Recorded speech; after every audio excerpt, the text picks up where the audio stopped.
अधूरी शादी, बरसों पुरानी हवेली जो अब खंडहर बन चुकी थी, गांव के बाहर एक सुनसान टीले पर खड़ी थी। लोग कहते थे कि वहां रात को कोई नहीं जाता, और जो गया वो लौट कर नहीं आया। उस हवेली की दीवारों पर समय की धूल जमी थी, लेकिन एक कमरा ऐसा था जहां हर साल 13 जून की रात को दिए जलते थे, फूलों की खुशबू आती थी और शहनाई की धुन सुनाई देती थी। गांव के बुजुर्गों की माने तो यह सब एक अधूरी शादी की कहानी है। एक दुल्हन की आत्मा जो अपनी शादी के दिन मारी गई थी और तब से हर साल उसी दिन लौटती है अपने दूल्हे की तलाश में। उस दुल्हन का नाम था अनामिका, सुंदर, शांत और बेहद संस्कारी। उसकी शादी तय हुई थी गांव के सबसे प्रतिष्ठित परिवार के बेटे विवेक से। शादी की तैयारियां पूरे गांव में हो रही थीं, लेकिन जिस रात शादी होनी थी उसी रात अनामिका की लाश हवेली के कुएं में मिली, लाल जोड़े में, आंखें खुली हुई और होठों पर अधूरी मुस्कान। कोई नहीं जानता कि उसे किसने मारा। विवेक ने शादी के बाद गांव छोड़ दिया और फिर कभी नहीं लौटा, लेकिन अनामिका की आत्मा वहीं रह गई, उस हवेली में, उस कमरे में जहां उसकी शादी होनी थी। हर साल 13 जून को हवेली में हलचल होती है। फूलों की माला दरवाजे पर टंगी होती है, दिए जलते हैं और कोई लाल जोड़े में खिड़की से बाहर देखता है, जैसे किसी का इंतजार कर रहा हो। गांव के लोग डरते हैं, वे उस दिन घर से बाहर नहीं निकलते, लेकिन इस बार कुछ अलग हुआ। एक युवक आरव, जो शहर से रिसर्च के लिए गांव आया था, उसने इस कहानी को सुना और उसे लगा कि यह सब अंधविश्वास है। उसने तय किया कि वो 13 जून की रात को हवेली में जाएगा और सबूत इकट्ठा करेगा। गांव वालों ने उसे बहुत समझाया, लेकिन आरव नहीं माना। रात आई, हवेली में सन्नाटा था। आरव कैमरा लेकर अंदर गया। दिए जल रहे थे, फूलों की खुशबू थी, और फिर उसने देखा एक लड़की लाल जोड़े में आईने के सामने खड़ी थी। उसकी आंखें नम थीं और होठों पर वहीं अधूरी मुस्कान। आरव ने कैमरा उठाया, लेकिन कैमरा बंद हो गया। लड़की ने उसकी ओर देखा और कहा, तुम विवेक हो? आरव डर गया। नहीं, मैं आरव हूं। लड़की की आंखों में आंसू थे। हर साल कोई आता है, लेकिन कोई विवेक नहीं होता। मैं इंतजार कर रही हूं अपनी अधूरी शादी के लिए। आरव ने पूछा, तुम्हें क्या चाहिए? लड़की बोली, बस एक बार विवेक मुझे दुल्हन बना ले, फिर मैं मुक्त हो जाऊंगी। और तभी हवेली की दीवारें कांपने लगीं। आरव भागा, लेकिन दरवाजा बंद हो गया। आरव दरवाजा खोलने की कोशिश करता रहा, लेकिन वो जैसे किसी अदृश्य ताकत से बंद हो चुका था। हवेली के अंदर हवा भारी हो गई थी, दिए की लौ कांप रही थी और अनामिका की परछाई दीवारों पर फैलती जा रही थी। तुम यहां क्यों आए हो? अनामिका की आवाज अब गूंजने लगी थी, जैसे हर कोने से एक ही सवाल उठ रहा हो। आरव ने हिम्मत जुटाई, मैं जानना चाहता हूं कि तुम्हारे साथ क्या हुआ था। तुम्हारी कहानी अधूरी है, मैं उसे पूरा करना चाहता हूं। अनामिका की आंखों में एक चमक आई, उम्मीद की। अगर तुम मेरी सच्चाई जानना चाहते हो तो तुम्हें उस रात में लौटना होगा जिस रात मेरी शादी थी। हवेली की दीवारें बदलने लगीं। आरव ने देखा कि वो अब उसी रात में खड़ा है, 13 जून 1985। हवेली सजी हुई है, मेहमान आ रहे हैं, शहनाई बज रही है और अनामिका लाल जोड़े में मुस्कुराती हुई अपने कमरे में बैठी है। लेकिन आरव को कुछ अजीब लगता है। एक आदमी जो विवेक जैसा दिखता है किसी से छुपकर बात कर रहा है। सब तैयार है, जैसे ही शादी शुरू होगी वो मर जाएगी। आरव चौंक जाता है, क्या विवेक ने ही अनामिका को मारा था? वो अनामिका के पास जाता है, लेकिन उसे कोई देख नहीं सकता। वो सिर्फ दर्शक है, एक आत्मा की तरह उस रात को देख रहा है। शादी शुरू होती है। अनामिका मंडप की ओर बढ़ती है, लेकिन तभी बिजली चली जाती है, चीखें सुनाई देती हैं, और जब रोशनी लौटती है अनामिका गायब होती है। आरव अब हवेली के कुएं के पास खड़ा है। वहां खून के निशान हैं और विवेक, वो भाग रहा है। तभी सब कुछ फिर से बदल जाता है। आरव वापस वर्तमान में लौट आता है, लेकिन अब उसके हाथ में एक पुराना लॉकेट है। उस लॉकेट में अनामिका और विवेक की तस्वीर है और पीछे लिखा है, हमेशा साथ लेकिन अधूरा। अनामिका फिर सामने आती है, तुमने मेरी सच्चाई देखी, अब तुम ही मेरी शादी पूरी कर सकते हो। आरव डरता है, लेकिन मैं विवेक नहीं हूं। अनामिका मुस्कुराती है। तुम वही आत्मा हो जिसे समय ने बदल दिया है। अब आरव के सामने एक विकल्प है, या तो वो अनामिका की आत्मा को मुक्ति दे या फिर खुद उस हवेली का हिस्सा बन जाए। आरव हवेली से बाहर निकलने की कोशिश करता है, लेकिन हर दरवाजा बंद है। दीवारों पर अनामिका की तस्वीरें उभरने लगी हैं। हर तस्वीर में वो लाल जोड़े में है, लेकिन उसकी आंखों में एक दर्द है, एक इंतजार। वो लॉकेट जिसे आरव ने पाया था अब चमकने लगा है। अचानक हवेली के बीचों बीच एक पुराना मंडप प्रकट होता है, जैसे समय ने खुद को मोड़ लिया हो। अनामिका वहां खड़ी है।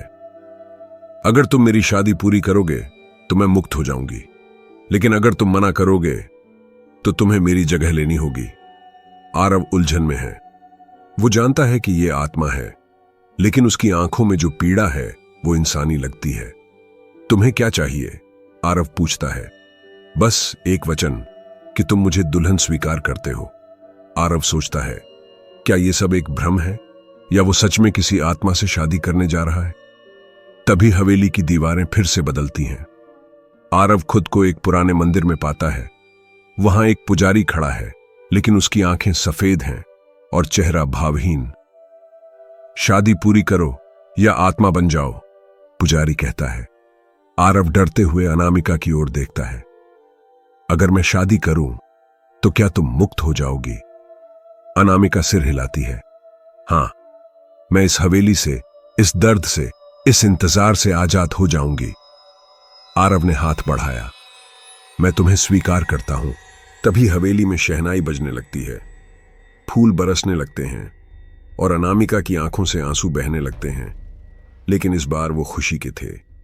शादी पूरी होती है और जैसे ही आरव सिंदूर भरता है, अनामिका की देह प्रकाश में बदल जाती है। हवेली की दीवारें टूटने लगती हैं और एक जोरदार चीख हवेली से बाहर निकलती है, जैसे कोई आत्मा मुक्त हो गई हो। आरव बेहोश हो जाता है। जब उसकी आंखें खुलती हैं, वो गांव के मंदिर में है। गांव वाले उसे घेरे हुए हैं। तुम बच गए, तुमने उसे मुक्त कर दिया। आरव समझ नहीं पाता कि वो कैसे वहां पहुंचा, लेकिन उसके हाथ में अब भी वो लॉकेट है, जिसमें अब सिर्फ अनामिका की तस्वीर है और पीछे लिखा है, अब मैं पूरी हूं। आरव को होश आए 2 दिन हो चुके थे। गांव के मंदिर में पुजारी और कुछ बुजुर्ग उसकी देखभाल कर रहे थे, लेकिन आरव अब पहले जैसा नहीं रहा। उसकी आंखों में एक अजीब सी गहराई थी, जैसे उसने कुछ ऐसा देखा हो जो इंसान की समझ से परे है। वो बार बार उस लॉकेट को देखता, जिसमें अब सिर्फ अनामिका की तस्वीर थी। हर बार जब वो उसे छूता, एक हल्की सी गर्माहट महसूस होती, जैसे कोई अब भी उसके पास है। गांव वाले अब उसे सम्मान की नजर से देखने लगे थे। इसने अनामिका की आत्मा को मुक्ति दी है, लोग कहते। लेकिन आरव जानता था कि कहानी यहीं खत्म नहीं हुई। एक रात जब वो मंदिर के पास बैठा था, हवा में वही जानी पहचानी खुशबू आई, गुलाब और चंदन की। और फिर एक धीमी सी आवाज। आरव, वो चौंक गया। चारों ओर देखा, लेकिन कोई नहीं था। तुमने मुझे मुक्त किया, लेकिन मेरी अधूरी कहानी अब तुम्हारी जिंदगी से जुड़ गई है। आरव समझ नहीं पाया। तभी मंदिर की घंटियां अपने आप बजने लगीं। पुजारी दौड़ते हुए आए। ये संकेत है, कुछ बाकी है। अगले दिन आरव को गांव के पुराने रिकॉर्ड्स में एक फाइल मिली, जिसमें विवेक का नाम था, लेकिन उसके साथ एक और नाम जुड़ा था, राहुल वर्मा, जो शहर में एक नामी वकील था। आरव को शक हुआ, क्या विवेक ने अपनी पहचान बदल ली थी? उसने तय किया कि अब वो शहर जाएगा और इस रहस्य की आखिरी परत खोलेगा। आरव दिल्ली पहुंचता है। उसके पास सिर्फ एक नाम है, राहुल वर्मा, जो अब एक प्रसिद्ध वकील है। उसने इंटरनेट पर खोज की और पाया कि राहुल वर्मा की उम्र, तस्वीरें और कुछ पुरानी जानकारी विवेक से मेल खाती हैं। वो राहुल का ऑफिस पहुंचता है। वहां सुरक्षा कड़ी है, लेकिन आरव किसी तरह अंदर पहुंच जाता है। मैं राहुल वर्मा से मिलना चाहता हूं। आपका अपॉइंटमेंट है? नहीं, लेकिन यह जरूरी है। थोड़ी बहस के बाद उसे अंदर बुलाया जाता है। एक गंभीर चेहरा सामने आता है, वही आंखें, वही चेहरा, बस उम्र का असर दिखता है। आप कौन हैं? राहुल पूछता है। मैं आरव हूं, मैं अनामिका की कहानी जानता हूं। राहुल का चेहरा सफेद पड़ जाता है। तुम किससे बात कर रहे हो? उस आत्मा से जिसे तुमने अधूरी छोड़ दिया। राहुल कांपने लगता है। वो सब पुरानी बातें हैं। मैं अब वो इंसान नहीं हूं, लेकिन वो आत्मा अब भी तुम्हारा इंतजार कर रही है। राहुल की आंखों से आंसू बहने लगते हैं। मैं मजबूर था। मेरे परिवार ने मुझे धमकाया था। अनामिका को मारने का आदेश मेरे पिता ने दिया था। मैं उसे बचा नहीं पाया। आरव चुपचाप सुनता रहा। मैंने अपनी पहचान बदल ली, लेकिन उसकी आत्मा मुझे हर साल सपनों में दिखती है। मैं जानता हूं कि मैं दोषी हूं। आरव ने लॉकेट निकाला और राहुल को दिया। यह उसका आखिरी संदेश है। अगर तुम सच में पछताते हो तो चलो, उस हवेली में चलो, उसे आखिरी विदाई दो। राहुल सहम जाता है। क्या वो मुझे माफ करेगी? शायद, लेकिन तुम्हें कोशिश करनी होगी। राहुल वर्मा यानी विवेक आरव के साथ गांव लौटता है। रास्ते भर उसकी आंखें नम थीं और दिल में डर उस आत्मा से जिसे उसने अधूरा छोड़ दिया था। गांव पहुंचते ही हवेली की ओर बढ़ते हैं। हवेली अब पहले से भी ज्यादा वीरान लग रही थी, जैसे वो किसी अंतिम निर्णय की प्रतीक्षा कर रही हो। रात का समय था, वही तारीख 13 जून। जैसे ही राहुल हवेली के अंदर कदम रखता है, दिए अपने आप जल उठते हैं। फूलों की खुशबू हवा में फैल जाती है और फिर अनामिका सामने आती है, लाल जोड़े में, आंखों में आंसू और होंठों पर वही अधूरी मुस्कान। तुम आ गए, उसकी आवाज कांप रही थी। राहुल घुटनों पर गिर जाता है। मुझे माफ कर दो, मैं मजबूर था, मैं तुम्हें बचा नहीं पाया। अनामिका चुपचाप उसकी ओर देखती है। तुमने मुझे अधूरा छोड़ दिया, लेकिन आज मैं तुम्हें माफ करती हूं। हवेली की दीवारें रोशनी से भर जाती हैं। एक पुराना मंडप फिर से प्रकट होता है। आरव और गांव के पुजारी वहां मौजूद हैं। राहुल ने अनामिका की ओर हाथ बढ़ाया। क्या तुम मुझे फिर से स्वीकार करोगी? अनामिका मुस्कुराती है। हां, लेकिन इस बार सिर्फ आत्मा से आत्मा का मिलन होगा। शादी की रस्में शुरू होती हैं, लेकिन इस बार कोई शोर नहीं, कोई भीड़ नहीं, सिर्फ आत्मा और पश्चाताप। जैसे ही सिंदूर की रस्म पूरी होती है, अनामिका की देह प्रकाश में बदल जाती है। हवेली की दीवारों पर लगे पुराने निशान मिटने लगते हैं और एक मधुर संगीत हवेली में गूंजता है, जैसे कोई आत्मा अब मुक्त हो गई हो। राहुल बेहोश हो जाता है। जब उसकी आंखें खुलती हैं, वो मंदिर में है। पुजारी कहते हैं, तुमने आत्मा को मुक्ति दी, अब हवेली शुद्ध हो गई है। लेकिन आरव जानता था, कहानी यहीं खत्म नहीं हुई। रात को जब वो मंदिर के बाहर बैठा था, हवा में फिर वही खुशबू आई और फिर एक नई आवाज, अब मेरी कहानी शुरू होती है। आरव चौंक गया। कौन? मैं, विवेक की पहली प्रेमिका। रात के सन्नाटे में मंदिर के पीछे की हवा फिर से भारी हो गई थी। आरव ने उस आवाज को साफ सुना। अब मेरी कहानी शुरू होती है। वो चौंक गया। कौन हो तुम? एक धुंधली परछाई सामने आई। एक युवती, सफेद साड़ी में, आंखों में गहरा दर्द। मैं श्रेया, विवेक की पहली प्रेमिका। आरव स्तब्ध रह गया। लेकिन तुम्हारा नाम तो कहीं नहीं था, क्योंकि मुझे कभी स्वीकार नहीं किया गया। मैं उसकी जिंदगी में थी, लेकिन समाज ने मुझे नाम देने से पहले ही मिटा दिया। श्रेया की कहानी शुरू होती है। एक प्रेम जो छुपा हुआ था, एक रिश्ता जो अधूरा था। विवेक और श्रेया कॉलेज में मिले थे। दोनों एक दूसरे से बेहद प्यार करते थे, लेकिन विवेक का परिवार इस रिश्ते के खिलाफ था। उन्होंने श्रेया को धमकाया और विवेक को मजबूर किया कि वो अनामिका से शादी करे। मैंने आत्महत्या नहीं की थी आरव, मुझे मारा गया था, उसी हवेली के पीछे वाले कुएं में। आरव का दिल दहल गया। तो उस हवेली में सिर्फ एक आत्मा नहीं थी। हाँ, मैं वहां थी, लेकिन अनामिका की पीड़ा इतनी गहरी थी कि मेरी आवाज दब गई। अब जब वो मुक्त हो गई है, मेरी पीड़ा जाग गई है। आरव समझ गया कि हवेली का रहस्य अब भी पूरा नहीं हुआ है। उसने तय किया कि वो श्रेया की सच्चाई भी सामने लाएगा। अगले दिन वो गांव के पुराने रिकॉर्ड्स में गया। वहां एक फाइल मिली। अनामिका की शादी से पहले एक लड़की की गुमशुदगी, लेकिन केस बंद कर दिया गया था बिना किसी जांच के। आरव ने गांव के बुजुर्गों से बात की। एक बूढ़ी औरत ने कहा, हाँ बेटा, श्रेया नाम की लड़की थी, बहुत सुंदर थी, लेकिन एक दिन अचानक गायब हो गई। लोग कहते थे कि वो भाग गई, लेकिन मुझे हमेशा शक रहा कि कुछ और हुआ था। अब आरव के पास एक और मिशन था, श्रेया की आत्मा को न्याय दिलाना।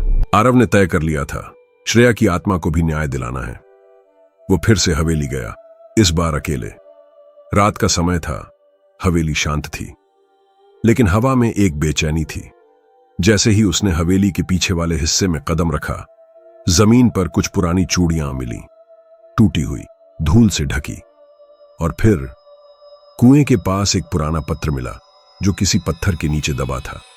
पत्र में लिखा था, अगर कोई ये पढ़ रहा है तो जान लो कि मुझे विवेक के पिता ने मारा है। उन्होंने मुझे धमकाया, और जब मैंने अनामिका की शादी रोकने की कोशिश की तो मुझे इस कुएं में धकेल दिया। मेरी आत्मा यहीं है, इंतजार में, न्याय के लिए। आरव की आंखें भर आईं। उसने वो पत्र गांव के मुखिया को दिखाया। पहले तो सब चुप रहे, लेकिन एक बुजुर्ग ने कहा, हां, उस रात कुछ अजीब हुआ था। हवेली से चीखें आई थीं, लेकिन किसी ने कुछ नहीं कहा। सब डर गए थे उस परिवार से। आरव ने गांव के मंदिर में एक विशेष पूजा रखवाई, श्रेया की आत्मा की शांति के लिए। लेकिन रात को फिर से हवेली में हलचल हुई। आरव वहां गया। श्रेया की आत्मा सामने आई, लेकिन इस बार उसकी आंखों में क्रोध था।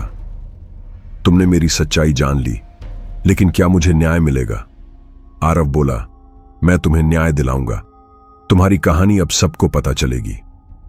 अगले दिन आरव ने शहर के अखबारों और सोशल मीडिया पर श्रेया की कहानी साझा की। पत्र की तस्वीर, हवेली की सच्चाई और विवेक के परिवार की भूमिका। खबर फैल गई। लोग हैरान थे। कुछ ने समर्थन किया, कुछ ने विरोध, लेकिन श्रेया की कहानी अब छुपी नहीं थी। रात को हवेली में फिर से दिए जले, लेकिन इस बार कोई आत्मा नहीं थी, सिर्फ एक शांत हवा और एक हल्की सी मुस्कान जो दीवार पर उभर आई, जैसे श्रेया अब मुक्त हो गई हो। आरव उस बच्चे के साथ हवेली की ओर दौड़ता है। हवेली अब शांत है, लेकिन उसका हर कोना जैसे किसी नई कहानी को पुकार रहा है। पीछे की दीवार में एक दरवाजा खुला था जो पहले कभी नहीं देखा गया। दरवाजे पर कोई ताला नहीं था, लेकिन उस पर एक पुराना मंत्र लिखा था, जो सत्य को स्वीकारे वही भीतर प्रवेश पाए। आरव ने गहरी सांस ली और दरवाजा खोला। अंदर एक छोटा सा कमरा था, दीवारों पर पुराने चित्र, फर्श पर राख और बीच में एक लकड़ी की संदूक। संदूक पर एक नाम खुदा था, मालविका। आरव चौंक गया। अब ये कौन है? तभी कमरे में हवा तेज हो गई, दिए जल उठे और एक धीमी सी आवाज आई, मैं मालविका, इस हवेली की पहली दुल्हन। आरव स्तब्ध रह गया। पहली दुल्हन? हां, इस हवेली की शुरुआत मेरे विवाह से हुई थी, लेकिन मेरा पति मुझे विवाह के बाद छोड़ गया। मैं इंतजार करती रही और फिर आत्मा बन गई। अब आरव समझ गया, यह हवेली सिर्फ एक आत्मा की नहीं, बल्कि कई अधूरी कहानियों की गवाह है। मालविका की आत्मा ने कहा, हर पीढ़ी में एक दुल्हन अधूरी रह गई, श्रेया, अनामिका और अब मैं। आरव ने पूछा, तुम्हें क्या चाहिए? बस एक वादा कि कोई इस हवेली को फिर से प्रेम और सम्मान से भरेगा। आरव ने सिर झुकाया, मैं वादा करता हूं, इस हवेली को फिर से जीवन दूंगा। मालविका मुस्कुराई, तब मैं मुक्त हो जाऊंगी। जैसे ही आरव ने संदूक खोला, उसमें एक पुराना जोड़ा था, लाल रंग का, लेकिन अब भी चमकता हुआ। हवेली की दीवारें फिर से जीवंत हो गईं और मालविका की आत्मा प्रकाश में विलीन हो गई। आरव उस नए कमरे से बाहर निकलता है, लेकिन हवेली अब पहले जैसी नहीं रही। दीवारों पर उसका नाम उभर आया है, आरव। हर कोने में उसकी परछाई दिखती है, जैसे हवेली उसे पहचानने लगी हो। वो मंदिर जाता है और पुजारी से पूछता है, क्या ये हवेली अब मुझे बुला रही है? पुजारी गंभीर हो जाते हैं, बेटा, आत्माएं सिर्फ उन्हीं को बुलाती हैं जिनका कोई गहरा संबंध होता है। शायद तुम्हारा जन्म ही इस हवेली की कहानी को पूरा करने के लिए हुआ है। आरव उलझन में पड़ जाता है। वो अपने परिवार के बारे में सोचता है, क्या उसके पूर्वजों का कोई संबंध इस हवेली से था? वो अपने घर लौटता है और पुराने दस्तावेजों की खोज करता है। एक पुरानी डायरी मिलती है, उसके दादा की। उसमें एक पन्ना है जिस पर लिखा है, हमारा परिवार कभी उस हवेली से जुड़ा था, मेरी बहन मालविका वहां की पहली दुल्हन थी, लेकिन उसकी आत्मा वहीं रह गई। मैंने सब कुछ छोड़ दिया, लेकिन वो हवेली अब भी हमें पुकारती है। आरव की सांसें थम जाती हैं। मालविका उसकी दादी की बहन थी। अब सब साफ हो गया। आरव का खून उस हवेली से जुड़ा था। वो सिर्फ एक शोधकर्ता नहीं, बल्कि उस कहानी का हिस्सा था। हवेली ने उसे इसलिए बुलाया था ताकि वो उन आत्माओं को मुक्ति दे सके जिनसे उसका खून जुड़ा था। अब आरव जानता था उसकी भूमिका अभी पूरी नहीं हुई है। रात को हवेली में फिर से हलचल होती है, लेकिन इस बार कोई आत्मा नहीं, बल्कि एक बच्ची की हंसी सुनाई देती है। आरव दौड़ता है और देखता है एक छोटी सी लड़की सफेद फ्रॉक में दीवार पर कुछ लिख रही है। अब मेरी बारी है। आरव उस बच्ची की ओर बढ़ता है। वो दीवार पर उंगलियों से कुछ लिख रही थी, लेकिन शब्द नहीं, सिर्फ निशान। उसकी आंखें बड़ी थीं, मासूम लेकिन उदास। सफेद फ्रॉक में लिपटी वो बच्ची जैसे समय से बाहर थी। तुम कौन हो? आरव ने धीरे से पूछा। बच्ची ने उसकी ओर देखा और मुस्कुराई। मैं अन्वी हूं। अन्वी, आरव ने नाम दोहराया। तुम यहां कैसे आई? मैं यहीं रहती हूं, बहुत सालों से। कोई मुझे देखता नहीं, लेकिन मैं सबको देखती हूं। आरव को समझ नहीं आया, क्या यह आत्मा है या कोई जीवित बच्ची? तुम्हारे माता पिता कहां हैं? उसने पूछा। अन्वी ने दीवार की ओर इशारा किया। वहां एक पुरानी तस्वीर थी जिसमें एक जोड़ा और एक छोटी बच्ची खड़े थे, लेकिन तस्वीर जली हुई थी, चेहरों पर धुंध थी। वो मुझे छोड़कर चले गए, मैं यहीं रह गई। आरव ने तस्वीर को ध्यान से देखा और चौंक गया। उस जोड़े में महिला मालविका जैसी दिख रही थी। क्या तुम मालविका की बेटी हो? अन्वी ने सिर हिलाया। हां, लेकिन किसी ने मुझे कभी नहीं पहचाना। सबने सिर्फ दुल्हनों की कहानियां सुनी, मेरी नहीं। अब कहानी की सबसे गहरी परत खुल रही थी। हवेली में सिर्फ दुल्हनों की आत्माएं नहीं थीं, बल्कि एक मासूम बच्ची भी थी जिसे कोई नहीं समझ पाया। तुम्हें क्या चाहिए अन्वी? आरव ने पूछा। बस कोई मुझे अपना कहे, कोई मुझे घर ले जाए। आरव की आंखें भर आईं। उसने हाथ बढ़ाया। मैं तुम्हें अपना मानता हूं, चलो इस हवेली से बाहर चलें। जैसे ही अन्वी ने उसका हाथ पकड़ा, हवेली की दीवारें फिर से रोशनी से भर गईं। एक मधुर संगीत गूंजा और हवेली के हर कोने से एक एक आत्मा की परछाई बाहर आई, मुस्कुराती हुई। अन्वी ने कहा, अब सब मुक्त हो गए। अब ये हवेली सिर्फ एक घर है, डर नहीं। हवेली अब शांत थी। पहली बार वहां डर नहीं था, सिर्फ एक गूंजती हुई शांति। आरव ने तय किया कि वो इस हवेली को फिर से एक घर बनाएगा, जहां डर नहीं, सिर्फ यादें हों। गांव वालों को बुलाया गया। पहले तो सब झिझके, लेकिन जब उन्होंने देखा कि हवेली अब उजली और शांत है, तो धीरे धीरे सब आने लगे। आरव ने वहां एक छोटा पुस्तकालय और एक संग्रहालय बनाने का निर्णय लिया, जिसमें उन आत्माओं की कहानियां हों जो कभी यहां कैद थीं। अन्वी अब मुस्कुराने लगी थी। वो हवेली के आंगन में खेलती, फूलों को पानी देती और दीवारों पर रंग भरती। हवेली अब सचमुच जीने लगी थी।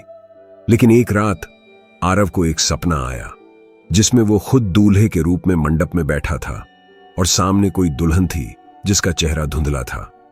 शहनाई की आवाज धीमी होती गई और फिर एक फुसफुसाहट आई।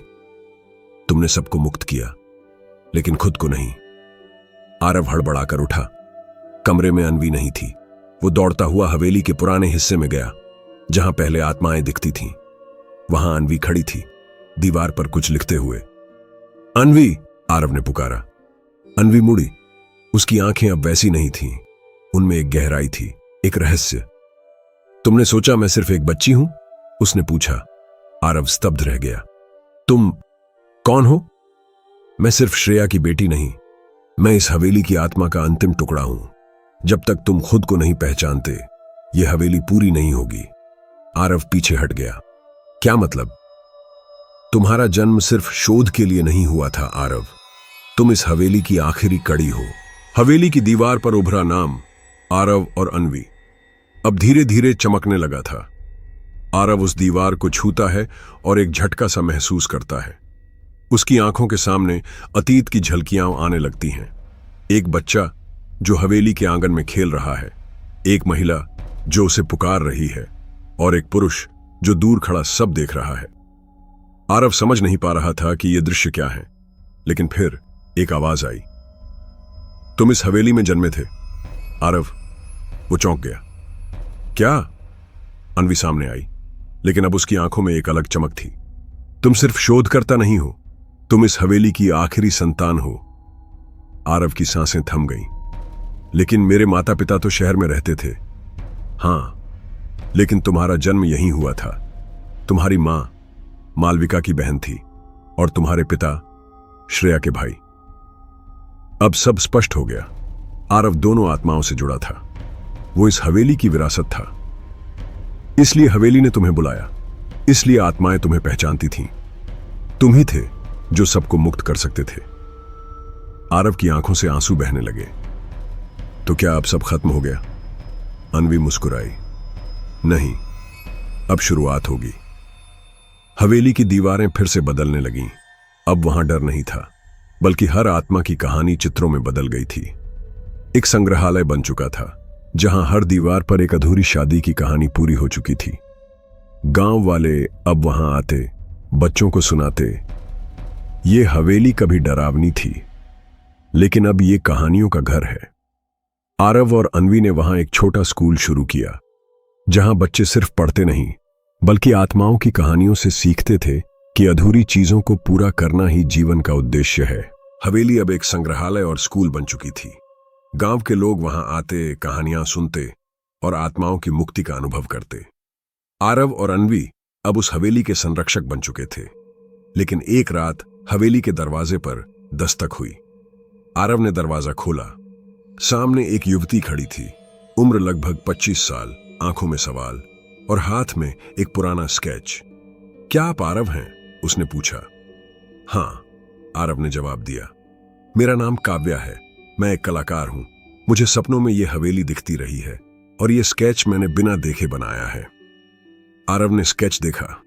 वो हवेली का वही कमरा था जहां मालविका की आत्मा मिली थी, लेकिन उसमें एक और चेहरा था, एक बच्चा जो दीवार पर कुछ लिख रहा था। यह तो अन्वी है, आरव बुदबुदाया।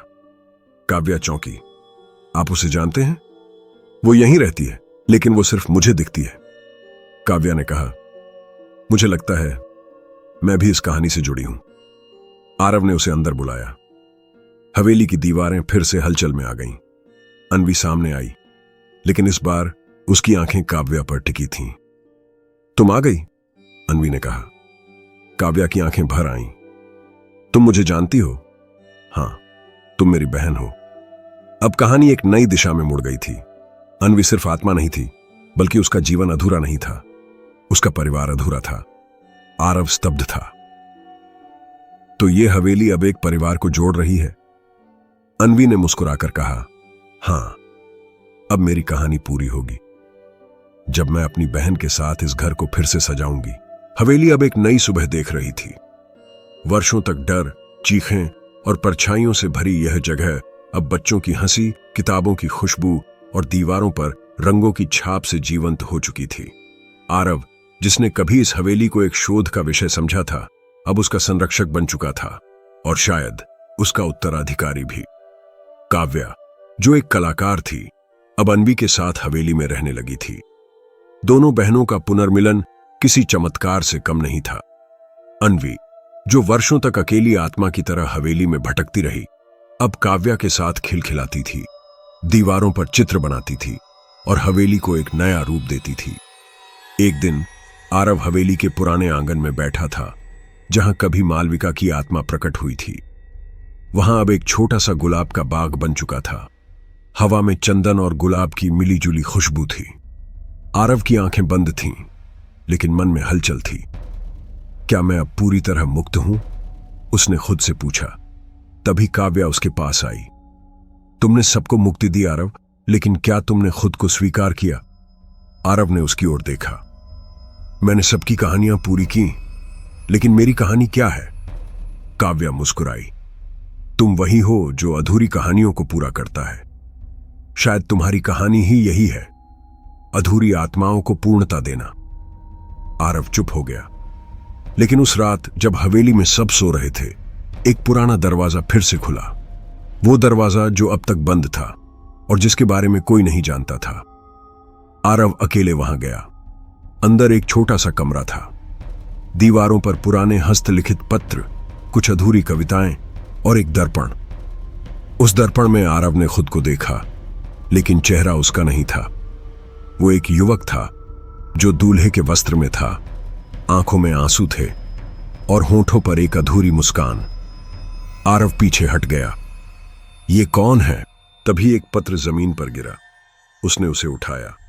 उसमें लिखा था, अगर कोई ये पढ़ रहा है तो जान ले कि अधूरी शादी सिर्फ एक रस्म नहीं, एक पीड़ा है। मैं वो हूं जिसे कभी स्वीकार नहीं किया गया। मेरी आत्मा इस हवेली में नहीं, इस दर्पण में कैद है। मुझे मुक्त करो अपने भीतर से। आरव समझ गया, ये आत्मा उसकी नहीं, लेकिन उससे जुड़ी थी। शायद कोई पूर्वज, शायद कोई भूली हुई कहानी। अगले दिन उसने काव्या और अन्वी को सब बताया। तीनों ने मिलकर उस कमरे को एक स्मृति स्थल बना दिया, जहां हर अधूरी आत्मा की कहानी को सम्मान मिला और हर दर्पण में अब सिर्फ रोशनी दिखती थी। हवेली अब एक तीर्थ बन चुकी थी, आत्माओं के लिए नहीं, इंसानों के लिए। लोग वहां आते, अपनी अधूरी भावनाएं छोड़ते और पूर्णता लेकर लौटते। हवेली अब एक जीवंत स्मृति बन चुकी थी। जहां कभी दीवारों पर खून के निशान थे, वहां अब बच्चों की चित्रकारी थी। जहां कभी आत्माओं की चीखें गूंजती थीं, वहां अब कहानियों की गूंज थी। आरव, अन्वी और काव्या ने मिलकर इस हवेली को एक ऐसा स्थान बना दिया था जहां लोग अपनी अधूरी भावनाओं को छोड़कर पूर्णता की ओर बढ़ते थे। गांव के लोग अब हर पूर्णिमा को हवेली में एक सभा रखते, जहां बुजुर्ग अपनी कहानियां सुनाते, बच्चे कविता पाठ करते और युवा आत्मा की मुक्ति को समझने की कोशिश करते। हवेली अब डर की नहीं, बल्कि सीख की जगह बन चुकी थी। एक दिन आरव हवेली के सबसे पुराने हिस्से में गया, जहां कभी मालविका का संदूक मिला था। वहां अब एक छोटा सा पुस्तकालय था, जिसमें आत्माओं की कहानियां, पुराने पत्र और हवेली से जुड़ी हर स्मृति संजोई गई थी। लेकिन एक कोना अब भी खाली था, एक दीवार जिस पर कोई चित्र नहीं था, कोई कहानी नहीं थी। आरव ने उस दीवार को छुआ और अचानक उसकी आंखों के सामने एक दृश्य आया। एक औरत जो हवेली के आंगन में बैठी थी, गोद में एक बच्चा था और आंखों में आंसू। वो कोई आत्मा नहीं थी, वो जीवित थी, लेकिन उसकी पीड़ा आत्मा से कम नहीं थी। कौन थी वो? आरव ने खुद से पूछा। तभी अन्वी वहां आई। वो मेरी मां थी। आरव चौंक गया।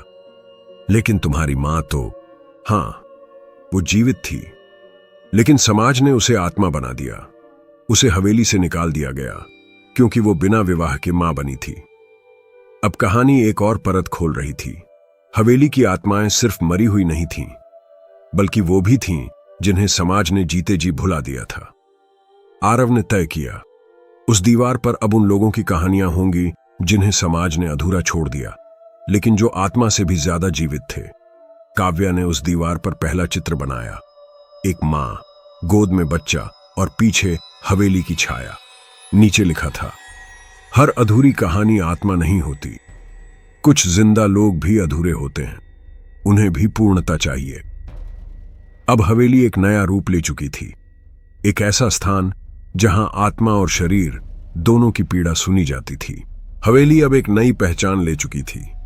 वर्षों तक डर, चीखें और परछाइयों से भरी यह जगह अब बच्चों की हंसी, किताबों की खुशबू और दीवारों पर रंगों की छाप से जीवंत हो चुकी थी। आरव, जिसने कभी इस हवेली को एक शोध का विषय समझा था, अब उसका संरक्षक बन चुका था, और शायद उसका उत्तराधिकारी भी। अन्वी और काव्या के साथ मिलकर उसने इस हवेली को एक ऐसा स्थान बना दिया था जहां अधूरी कहानियां पूरी होती थीं और लोग अपने भीतर की पीड़ा को शब्दों में बदलकर छोड़ जाते थे। गांव के लोग अब हर पूर्णिमा को हवेली में एक सभा रखते थे। बुजुर्ग अपनी कहानियां सुनाते, युवा कविता पाठ करते और बच्चे दीवारों पर चित्र बनाते। हवेली अब डर की नहीं, बल्कि सीख की जगह बन चुकी थी। आरव ने हवेली के एक कोने में एक विशेष दीवार बनवाई थी, अधूरी आवाजें, जहां हर कोई अपनी अधूरी भावनाओं को लिख सकता था। वहां अब सैकड़ों हस्तलिखित नोट लगे थे। किसी ने खोए हुए प्रेम की बात की थी, किसी ने अधूरी मां की ममता, किसी ने अपने सपनों को जो कभी पूरे नहीं हुए।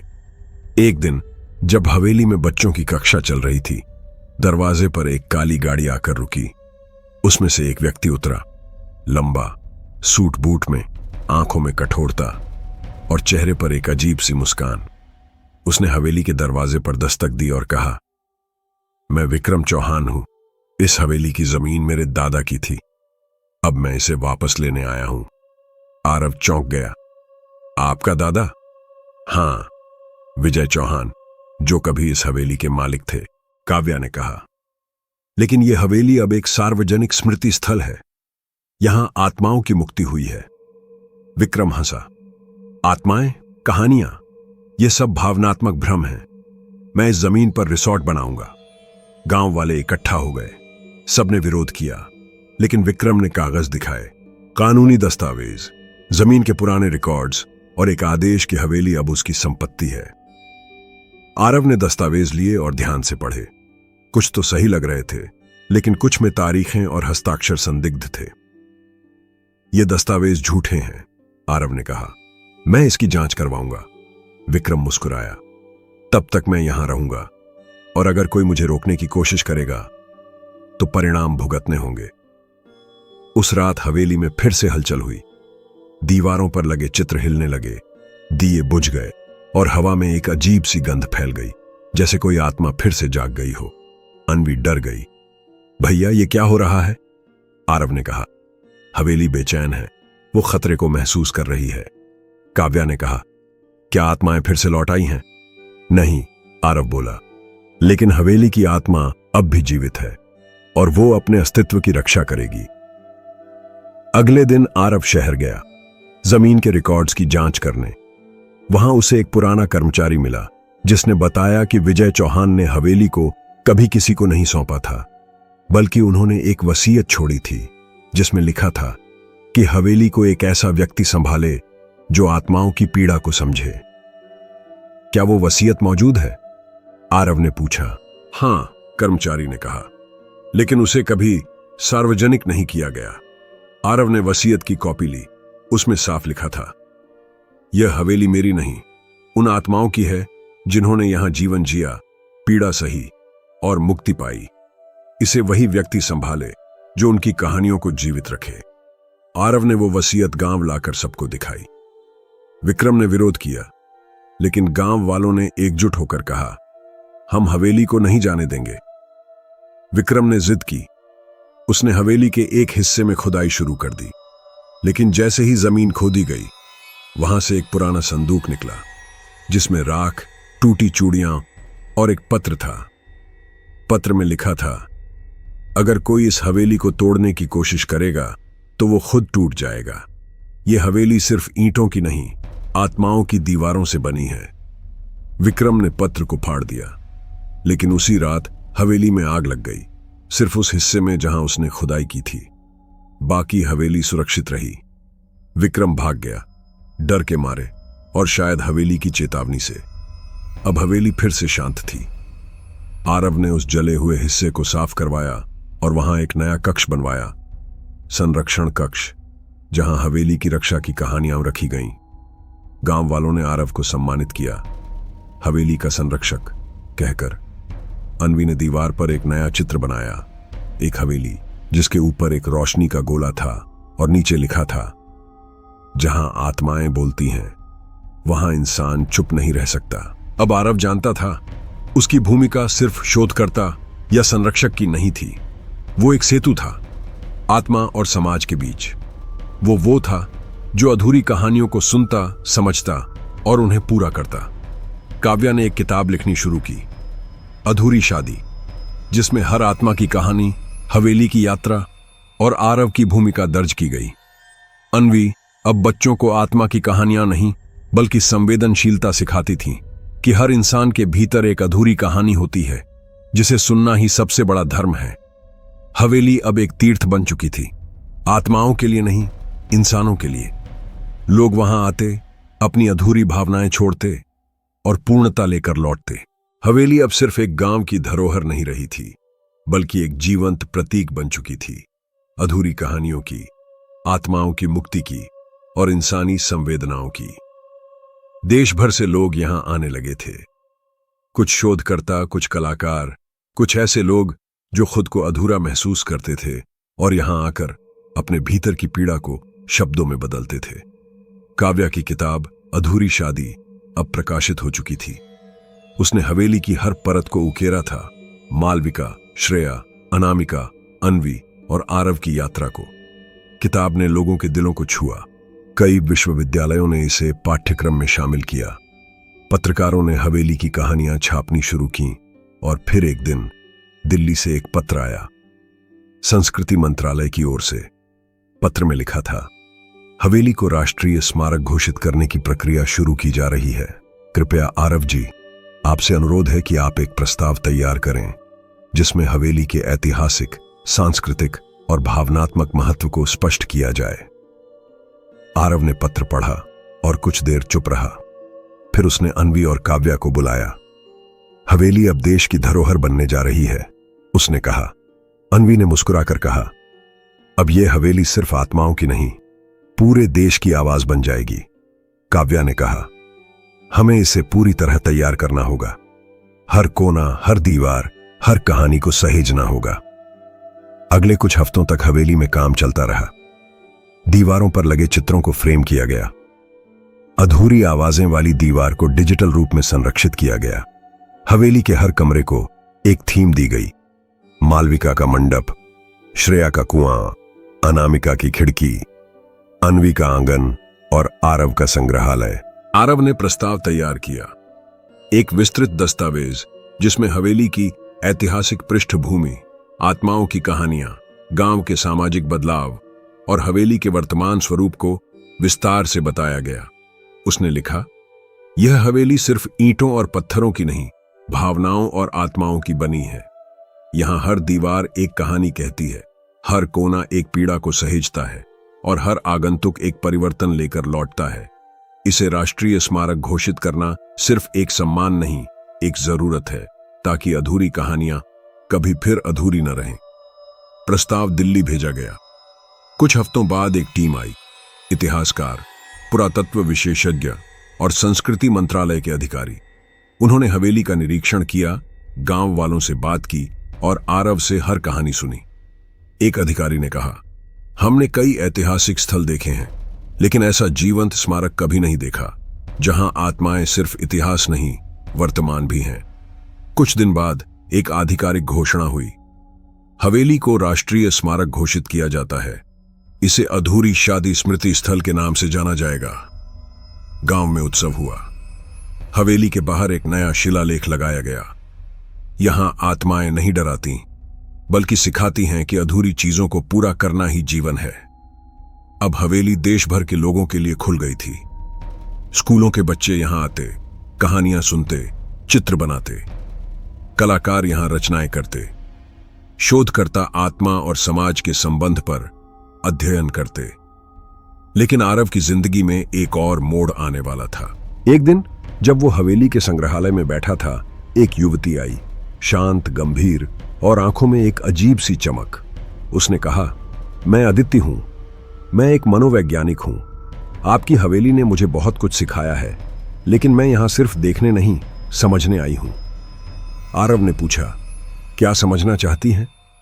कि क्या आत्माएं सिर्फ मरी हुई होती हैं, या कुछ जिंदा लोग भी आत्मा बन जाते हैं जब उन्हें कोई नहीं सुनता? आरव चुप हो गया। अदिति ने कहा, मैं उन लोगों के साथ काम करती हूं जो मानसिक पीड़ा से जूझते हैं। आपकी हवेली उनके लिए एक आश्रय बन सकती है, एक ऐसा स्थान जहां वो अपनी अधूरी भावनाओं को बोल सकें। अब कहानी एक नई दिशा में बढ़ रही थी। हवेली अब सिर्फ आत्माओं की नहीं, मानसिक स्वास्थ्य की भी संरक्षक बनने जा रही थी। आरव ने अदिति के साथ मिलकर एक नया प्रकल्प शुरू किया, मन की हवेली, जहां लोग आकर अपनी भावनाएं लिखते, बोलते और सहेजते। वहां कोई इलाज नहीं होता था, सिर्फ सुनना होता था, बिना जजमेंट, बिना सलाह, सिर्फ मौन सहमति। हवेली अब एक पूर्ण चक्र बन चुकी थी। अतीत की आत्माएं, वर्तमान की पीड़ा और भविष्य की आशा। आरव ने एक बार फिर हवेली की दीवार को छुआ और महसूस किया कि अब वो पूरी तरह जीवित है। हवेली अब सिर्फ भारत की नहीं रही थी, उसकी कहानियां अब सीमाओं के पार जा चुकी थीं। काव्या की किताब अधूरी शादी का अंग्रेजी अनुवाद प्रकाशित हो चुका था और कई देशों में चर्चा का विषय बन गया था। विश्वविद्यालयों में इसे सांस्कृतिक स्मृति और आत्मा की मुक्ति के उदाहरण के रूप में पढ़ाया जाने लगा।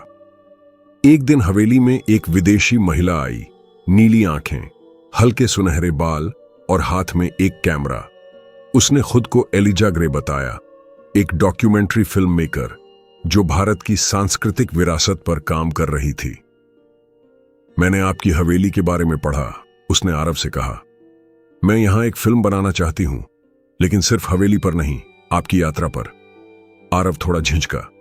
मेरी यात्रा? हां, एलिजा ने मुस्कुराकर कहा। आपने आत्माओं को नहीं, इंसानों को मुक्त किया है। यह कहानी दुनिया को जाननी चाहिए। काव्या और अनवी ने एलिजा का स्वागत किया। अगले कुछ हफ्तों तक हवेली में शूटिंग हुई। हर कोना, हर कहानी, हर चित्र को कैमरे में कैद किया गया। एलिजा ने आरव के साथ लंबी बातचीत की, उसके बचपन, शोध, आत्माओं से संवाद और हवेली को पुनर्जीवित करने की प्रक्रिया पर। एक दिन जब शूटिंग चल रही थी, एलिजा ने आरव से पूछा, क्या आपने कभी खुद को अधूरा महसूस किया? आरव चुप हो गया। कुछ देर बाद बोला, हां, जब मैं आत्माओं की कहानियां सुनता था तो लगता था कि मेरी अपनी कहानी कहीं खो गई है, लेकिन जब मैंने उन्हें पूरा किया तो लगा कि मैं भी थोड़ा पूरा हो गया। एलिजा ने कहा, आपकी कहानी अधूरी नहीं थी, वो बस दूसरों की कहानियों में बसी थी। फिल्म का नाम रखा गया विस्पर्स ऑफ द हवेली, और जब वो अंतर्राष्ट्रीय फिल्म फेस्टिवल में प्रदर्शित हुई तो दर्शकों की आंखें नम थीं। लोगों ने कहा, हमने आत्माओं को डरते देखा था, लेकिन पहली बार उन्हें बोलते हुए सुना।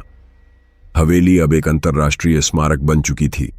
विदेशों से लोग आने लगे, कुछ शोध करने, कुछ आत्मा की कहानियां सुनने और कुछ खुद को समझने।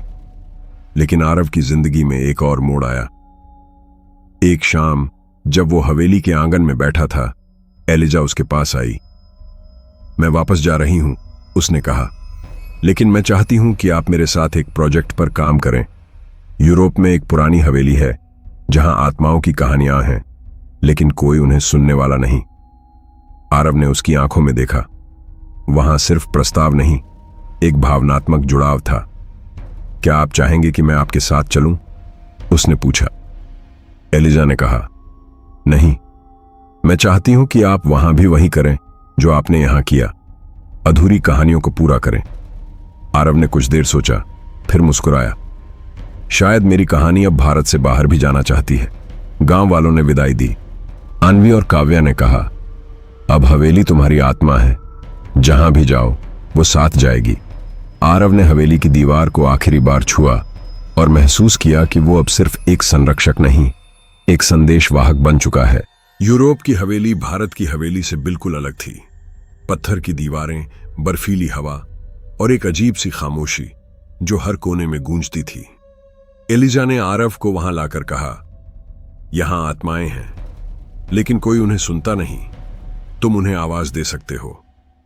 आरव ने हवेली का पहला कदम रखा और एक हल्की सी सरसराहट महसूस की, जैसे कोई पुरानी याद उसके भीतर जाग गई हो। दीवारों पर चित्र नहीं थे, लेकिन खरोंचें थीं, जैसे किसी ने अंदर से बाहर निकलने की कोशिश की हो।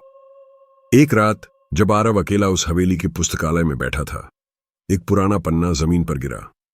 उसमें एक नाम लिखा था, एलीन, और नीचे एक पंक्ति, मैंने इंतजार किया लेकिन कोई नहीं आया। आरव ने एलिजा से पूछा, एलीन कौन थी? एलिजा ने कहा, एक लड़की जो इस हवेली में पली बड़ी। उसे एक भारतीय युवक से प्रेम हुआ था, लेकिन वो कभी लौट कर नहीं आया। एलीन ने उसी इंतजार में अपनी जान दे दी। आरव का दिल धड़कने लगा। वो युवक कौन था? कोई नहीं जानता। उसका नाम कभी दर्ज नहीं हुआ। आरव ने उस पन्ने को फिर से पढ़ा और उसकी आंखों के सामने एक दृश्य आया। एक लड़की खिड़की पर बैठी थी, हाथ में एक पत्र और आंखों में आंसू, और सामने एक युवक जो भारत लौटने की तैयारी कर रहा था। यह दृश्य मेरे सपनों जैसा है, आरव बुदबुदाया। अगले कुछ दिनों तक आरव ने हवेली के हर कोने की खोज की।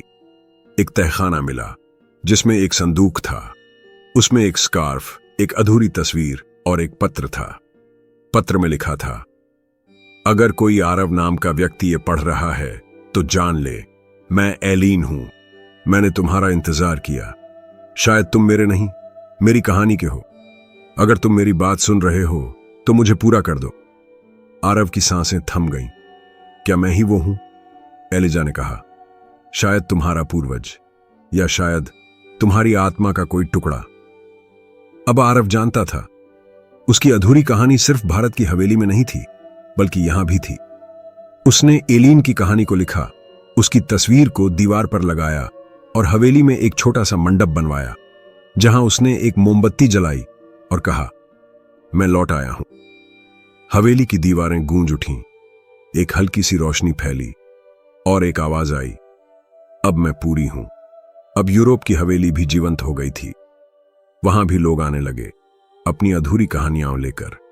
आरव ने कहा, शायद मेरी कहानी यही थी, दुनिया की अधूरी आत्माओं को पूरा करना। यूरोप की हवेली में एलीन की आत्मा को मुक्ति दिलाने के बाद आरव ने वहां एक स्मृति कक्ष बनवाया, ठीक वैसा ही जैसा भारत की हवेली में था। दीवारों पर एलीन की कहानी, उसके पत्र और वो अधूरी तस्वीर लगाई गई जो संदूक में मिली थी। लोग वहां आने लगे, कुछ इतिहास जानने, कुछ खुद को समझने। लेकिन एक दिन जब आरव उस हवेली के तहखाने में गया, उसे एक पुरानी किताब मिली, धूल से ढकी, चमड़े की जिल्द वाली। किताब का शीर्षक था द फॉरगॉटन थ्रेड्स और अंदर एक अध्याय था जिसका नाम था द इंडियन ब्राइड। आरव ने पढ़ना शुरू किया और उसकी आंखें फैल गईं। उस अध्याय में एक भारतीय दुल्हन का जिक्र था जो यूरोप आई थी लेकिन कभी लौट नहीं पाई। उसका नाम था मालविका। आरव स्तब्ध रह गया। मालविका तो भारत की हवेली की आत्मा थी। किताब में लिखा था कि मालविका को एक यूरोपीय परिवार ने गोद लिया था और वो कुछ वर्षों तक यहां रही थी, लेकिन फिर अचानक गायब हो गई। कोई नहीं जानता था कि वो कहां गई। अब कहानी की दो हवेलियां जुड़ने लगी थीं, भारत की मालविका और यूरोप की एलीन एक ही समय में एक ही हवेली में थीं। आरव ने एलिजा को बुलाया। क्या यह संभव है कि मालविका यहां रही हो? एलिजा ने कहा, अगर यह सच है तो तुम्हारी हवेली और मेरी हवेली एक ही आत्मा की दो परछाइयां हैं। आरव ने भारत की हवेली से संपर्क किया। काव्या ने वहां की पुरानी तस्वीरें भेजी। एक तस्वीर में मालविका के पीछे एक खिड़की थी, बिल्कुल वैसी ही खिड़की जैसी यूरोप की हवेली में थी। अब सब स्पष्ट हो गया। मालविका की आत्मा दो हिस्सों में बटी थी, एक भारत में, एक यूरोप में, और आरव ही वो सूत्र था जो उन्हें जोड़ सकता था। उस रात आरव ने दोनों हवेलियों की दीवारों पर एक साथ दीप जलाए। भारत में काव्या ने, यूरोप में उसने खुद, और एक मंत्र पढ़ा, जहां आत्मा बंटी हो वहां प्रेम उसे जोड़ता है, जहां कहानी अधूरी हो वहां सुनने वाला उसे पूरा करता है। हवेलियों की दीवारें गूंज उठीं। भारत में अनवी ने देखा, दीवार पर एक नई परछाई उभरी जो मुस्कुरा रही थी। यूरोप में एलिजा ने देखा, खिड़की पर एक हल्की सी रोशनी फैली और हवा में एक सुगंध आई, चंदन और गुलाब की। अब मालविका पूरी हो चुकी थी। आरव ने महसूस किया कि उसकी अपनी कहानी भी अब पूरी होने लगी थी। वो सिर्फ आत्माओं का संरक्षक नहीं था, वो कहानियों का जोड़ने वाला था। एलिजा ने कहा, अब तुम्हें एक और काम करना है, दुनिया की अधूरी कहानियों को जोड़ना। आरव ने मुस्कुराकर कहा, शायद यही मेरी अधूरी शादी थी, आत्माओं से, कहानियों से और खुद से। पेरिस में एक अंतर्राष्ट्रीय सम्मेलन आयोजित किया गया था। विषय था memory, spirit and healing spaces. दुनिया भर से इतिहासकार, मनोवैज्ञानिक, कलाकार और सांस्कृतिक शोधकर्ता वहां इकट्ठा हुए थे। एलिजा ने आरव को मुख्य वक्ता के रूप में आमंत्रित किया। आरव मंच पर पहुंचा, सादे कुर्ते में, आंखों में गहराई और हाथ में एक छोटा सा दीपक। उसने कहा, मैं एक हवेली से आया हूं जहां आत्माएं डराती नहीं, सिखाती हैं, जहां दीवारें चीखती नहीं, कहानियां कहती हैं, जहां अधूरी शादियां सिर्फ रस्में नहीं, अधूरी आत्माएं थीं जिन्हें हमने सुना, समझा और पूरा किया। सारा सभागार शांत था। आरव ने भारत की हवेली की कहानी सुनाई। मालविका, श्रेया, अनामिका, अन्वी और फिर यूरोप की हवेली की कहानी, एलिन, और वो रहस्य जो दोनों हवेलियों को जोड़ता था। उसने कहा, मैंने आत्माओं को नहीं देखा, मैंने उनकी पीड़ा महसूस की। मैंने उन्हें डर से नहीं, प्रेम से मुक्त किया। और जब मैंने उन्हें सुना तो मेरी अपनी कहानी भी पूरी होने लगी। लोगों की आंखें नम थीं। किसी ने पूछा, क्या आप एक शोधकर्ता हैं? आरव मुस्कुराया, नहीं, मैं एक श्रोता हूं और शायद एक कहानीकार। सम्मेलन के बाद आरव को दुनिया भर से निमंत्रण आने लगे। जापान, ब्राजील, मिस्र, मोरक्को, हर जगह कोई न कोई हवेली थी, कोई न कोई अधूरी कहानी। लेकिन आरव ने कहा, मैं हर जगह नहीं जा सकता, लेकिन मैं एक संदेश छोड़ सकता हूं। हर जगह एक हवेली है, अगर आप सुनना चाहें। उसने एक वैश्विक प्रकल्प शुरू किया, विस्पर्स ऑफ द फॉरगॉटन, जहां लोग अपनी अधूरी कहानियां साझा करते और दुनिया भर के लोग उन्हें पूरा करने की कोशिश करते। भारत की हवेली अब एक तीर्थ बन चुकी थी। वहां हर साल पूर्णता उत्सव मनाया जाता था, जहां लोग अपनी अधूरी भावनाओं को दीवारों पर लिखते और एक दीप जलाकर उन्हें मुक्त करते। काव्या ने कहा, अब हवेली सिर्फ एक स्थान नहीं, एक विचार है। अन्वी ने कहा, अब कोई बच्चा अकेला नहीं रहेगा, क्योंकि हर कहानी सुनी जाएगी। और आरव, वो अब एक नाम नहीं, एक आवाज बन चुका था, जो अधूरी कहानियों को पूरा करने के लिए दुनिया भर में गूंजती थी। अधूरी शादी अब पूरी हो चुकी थी, लेकिन उसका संदेश हमेशा जीवित रहेगा। हर आत्मा अधूरी नहीं होती, लेकिन हर इंसान कभी न कभी अधूरा होता है, और अगर कोई उसे सुन ले तो वो भी पूरा हो सकता है।